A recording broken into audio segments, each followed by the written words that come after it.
Ram Ram.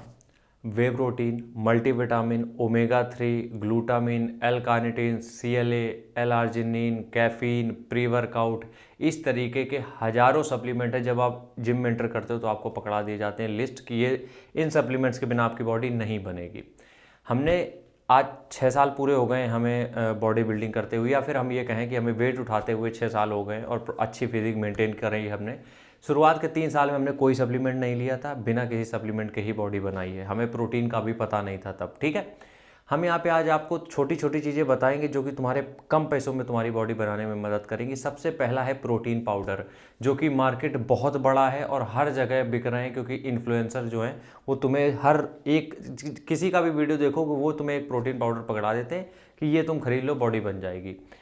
Protein powder तुम्हारी body नहीं बनाता है, प्रोटीन तुम्हारी बॉडी बनाते हैं। तो अगर तुम्हारी डाइट में इतना इनफ प्रोटीन है कि तुम्हारी डाइट में 100 ग्राम 150 ग्राम जो भी चाहिए पूरा हो पा रहा है, तो ये बिल्कुल कंपलसरी नहीं है कि तुम प्रोटीन पाउडर खरीदो। क्योंकि ये एक दिमाग में मिथ भी है कि हम चाहे घर से जितना प्रोटीन खा लें, लेकिन अगर हमने प्रोटीन पाउडर नहीं लिया तो बॉडी नहीं बनेगी।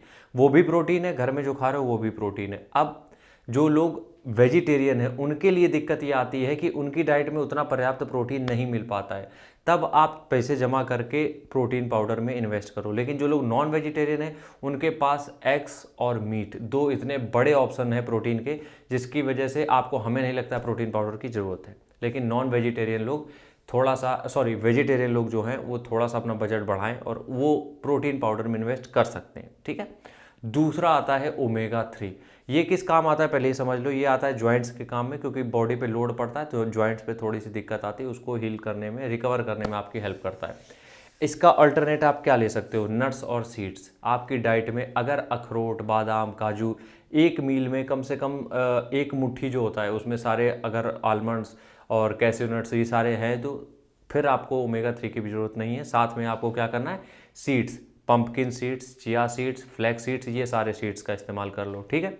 तो दूसरे नंबर पे आ गया ओमेगा 3, इसके भी पैसे आपके बच गए। तीसरे नंबर पे आता है मल्टीविटामिन, जो कि हमें नहीं लगता सबको लेना चाहिए, क्योंकि तुम्हें नहीं पता तुम्हारे शरीर में किस विटामिन की कमी है। फिर भी एक आइडिया लेके अगर चलें तो तुम अपनी एक मील में कम से कम हरी पत्तेदार सब्जी, गाजर, पालक, बीन्स, मटर, ये जितनी भी चीज़ें होती कम से कम एक मील में ज़रूर खाओ। इससे तुम्हारी विटामिन की जो डेफिशिएंसी है वो पूरी हो जाएगी। एक गिलास दूध लोगे उसमें विटामिन डी की डेफिशिएंसी भी पूरी हो जाएगी बहुत हद तक। सन का एक्सपोजर लो अपनी बॉडी में, तब उसमें भी बहुत हेल्प मिल जाएगी विटामिन डी में। और अगली अगर हम यहाँ पे बात करें तो अगर आप हफ्ते में एक बार जितना भी मिक्स होता है ना, वेजिटेबल्स होती है, उनका जूस पीते हो, तब भी आपकी ये जो विटामिन की डेफिशिएंसी है वो पूरी हो जाएगी। आखिरी आता है BCAA और EAA, जो कि कहा जाता है मतलब जब आप वर्कआउट कर रहे होते हो तब आपके काम में आता है। अब इसका मतलब क्या है? इसका मतलब यार ये है कि जब भी तुम वर्कआउट के बीच में थक रहे हो तब ये काम आते हैं। इसमें तुम्हें हेल्प करेगा, ग्लूकॉन-डी ले सकते हो या फिर ले सकते हो इलेक्ट्रॉल। तो इस तरीके से चारों ये सप्लीमेंट को अपने नेचुरल सप्लीमेंट से आप कन्वर्ट करके अपना पैसा, बजट बहुत बचा सकते हो। फिर भी अगर आपके पास पैसे हैं तो इन्हीं 4 सप्लीमेंट पे आपको इन्वेस्ट करना चाहिए। आखिरी जो बचता है वो है कैफ़ीन। अब कैफ़ीन के लिए सिंपल, अगर आपने जिम में शुरुआत करी है तो एक कॉफ़ी का पाउच आपके लिए पर्याप्त रहेगा। इससे ऊपर ज़्यादा आपको खर्च करने की ज़रूरत नहीं है। आज के वीडियो में बस इतना ही। कल फिर मिलते हैं, तब तक के लिए राम राम, जय हिंद।